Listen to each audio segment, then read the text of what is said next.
Hi guys, welcome back to my channel. It is time to talk today, you guys, because I feel like I've just been reinforcing really negative habits lately. And sometimes I've also been enforcing really positive habits. And how am I doing that? I'm using both positive and negative reinforcement tactics. Let's jump into it and figure out what that means exactly.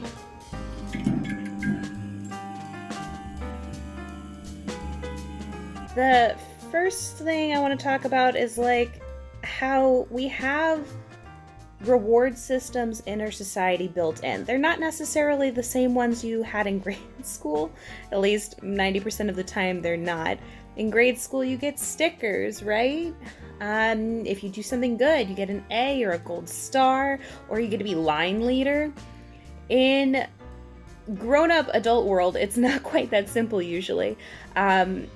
And it shouldn't necessarily be either, because we know that in order to have a good reward, according to psychologini.com, the subject must be interested in the reward must be given after accomplishment of the desired action, and performance must exceed normal standards. So your reward isn't going to be a sticker this time around, even though stickers are awesome, and honestly, it's just fun.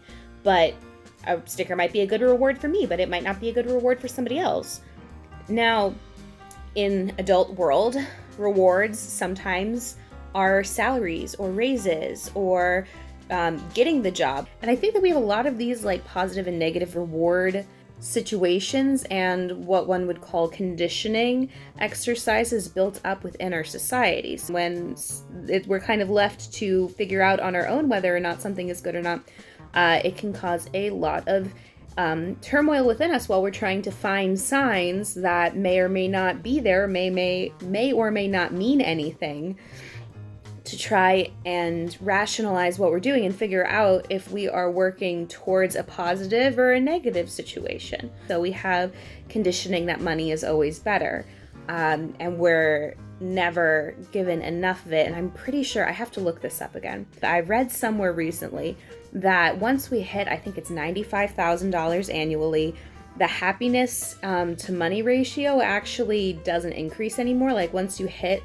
that $95,000 salary a year, it does not directly correlate. Money does not equal happiness. But up until that point, you are able to enjoy more things out of life and utilize that money to, in a way, gain happiness. You have stability, and you kind of work on your Maslow's hierarchy of needs with your basic survival needs and your social needs and your fulfillment and all of that.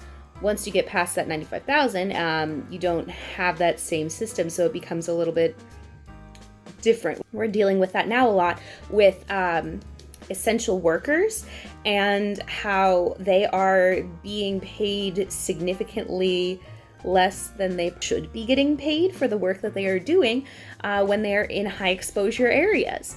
And that is a weird thing in itself, because we're in one way rewarding, you get to work, but in another way also punishing. You have a highly stressful job that puts you at risk and potentially can lead to some really negative consequences, and we're not paying you enough to actually support yourself just on the one job. So you have a weird balance of people are only pointing out the positive rewards in the system, but the negative rewards can be more impactful on one's mental health. B.F. Skinner is this dude, and he was all about operant conditioning, some fancy terminology. It's basically the idea of reinforcement behavior. So behaviors which are reinforced either positively or negatively tend to be repeated. Whereas behavior which is not reinforced tends to die out or be extinguished or weakened. You can have both positive and negative things, and then you have different reactions that are involved in that as well. So you have responses from the environment that neither increase or decrease the probability of a behavior being repeated, like neutral operants. Having a plant over there versus over there, it may help with the feng shui, it may not, it may just be a neutral thing. It's like, oh cool, there's a plant there. Reinforcers are responses from the environment that increase the probability of a behavior being repeated. And they can be positive or negative. Okay, a positive reinforcement would be every time you finish your homework, your parents take you out to ice cream because they're proud of you for finishing your homework. So that is a positive reward for you. You get ice cream every time you finish your homework. The only ones I can think of for negative reinforcers would be like if somebody who you like to play games with constantly, whenever they win, belittles and yells at you and is like, yeah, I won, you suck, and makes a really big stink out of it. When you win, you are likely then to do the same behavior back to them, even though it was not a positive thing and did not make you feel good about it, but you are likely to repeat that behavior as it was given to you and as it was reinforced in your environment. A punisher is a little different. A punisher is a response from the environment that decreases the likelihood of a behavior being repeated. So that would be the idea that punishment weakens the behavior. So that would be like, if you touch the hot stove, you get burned, right? That is a response from the environment that would decrease the likelihood of you touching the hot stove again. Oh, so they use smoking as an example in this one, which is pretty neat. Just for the multitude of layers that come into it. So they say, I'm quoting from simplypsychology.org, if you were younger and you tried smoking at school, the chief consequence might have been that you got with the in crowd and you always wanted to hang out with. You would have been positively reinforced to do it again because you got with the in crowd. So you would have been in the popular side of things. This is, if that's your scene in school and whatnot, don't smoke. It's bad for you. But you'd be likely to repeat the behavior if it came with a positive consequence. If you got caught, though, and you got canned, suspended, or your parents got involved, it would have been a punishment, and it would have consequently made you much less likely to smoke. Now, in that example, we see some interesting things, because one might think, okay, well, you got caught that one time, but the temptation is still there. We look at like peer pressuring situations, and you might not actually be less likely to do it. You just might be sneakier about doing it. And that is what we see with actually a lot of negative reinforcers, is that it doesn't make you less likely to do it. And actually it creates a whole bunch of behavior problems. It's like reward training versus discipline-based training as well. When you look at dog training, I'm looking at Psychology Today for this one. So you want the most effective form of training. And most people think, okay, suspending, spanking, doing all these punishment aspects would make one less likely to repeat the behavior because your mind would associate it with negativity and would not want to go about doing it.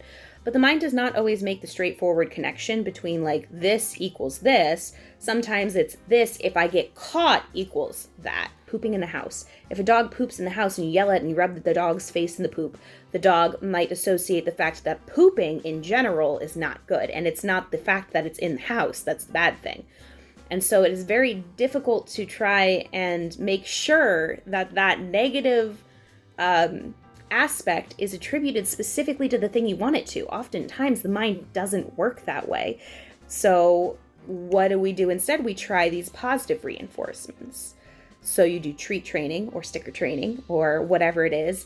As you do good things, as you meet check marks, as you exceed expectations, you get positive rewards to make you want to follow that path more. And there is a whole wonderful article that anybody can read. Okay, so Harvard University discovered that most people function better in an environment that consists of positive elements that act as rewards instead of negative ones. And actually, most psychology studies found that to be true. Yet, in the United States, studies show that approximately 65% of adults approve of physical punishment and about 50% of families use physical punishment to discipline children. But we have a whole slew of academic articles that shows that physical punishment actually is associated with increased in delinquency, antisocial behavior, and aggression in children, and decreases the quality of the parent-child relationship, children's mental health, and children's capacity to internalize socially acceptable behaviors, the hide and don't get caught rationality of it. When you are trying to make sure that your kid is the good kid by doing that negative thing to them, that you're in fact teaching them that they just have to be sneakier and that you are the bad person to watch out for when it comes to that. Going back to our reinforcers, right? our reinforcers can be positive or negative. Spanking is actually a negative reinforcer because it's found that kids who got spanked growing up tend to also become spankers. In the big world, right? You can't hit somebody else. You can't spank somebody else, right? Spanking somebody who is like more vulnerable than you is not positively reinforced at all. Yet we spank small children, us being like the adults, right? The bigger, stronger opponents, and we discipline them using physical elements. Children who are hit tend to identify with the aggressor and are more likely to become hitters themselves. This is another Psychology Today article that says that they're more likely to become bullies, future abusers of their children and their partners. And they tend to learn to use violent behaviors as a way to deal with stress and interpersonal disputes instead of finding ways to talk about it and actually bridge problems in a relationship with an open form of communication and on an equal playing field with another individual, which is really upsetting because there are so many people out there who they're just repeating the cycle of abuse that they have been internalizing themselves. So what does that mean for us today? Well, today I actually took the time to make food, and I have been realizing that I have been positively reinforcing that fast food is good because I have in the past been running around so much. Fast food can be really helpful when you're in a pinch. If you're in an area you can't go somewhere to cook something, it can be very helpful. But oftentimes when I get fast food, I'm not getting like the healthiest fast food either. So I'm reinforcing like being busy means being unhealthy. And there are a lot of things that I need to work on with that. There's also a lot of times where I could have been doing stuff if I was at home. I could have popped something in the oven and pre-made it so that I'm not constantly in this mindset of I don't have time, I don't have time, I don't have time. And I'm trying to unlearn those behaviors now, which is incredibly difficult because even now I was like, maybe I should go to the grocery store and make this one specific thing. And then I realized I have a ton of food in the fridge.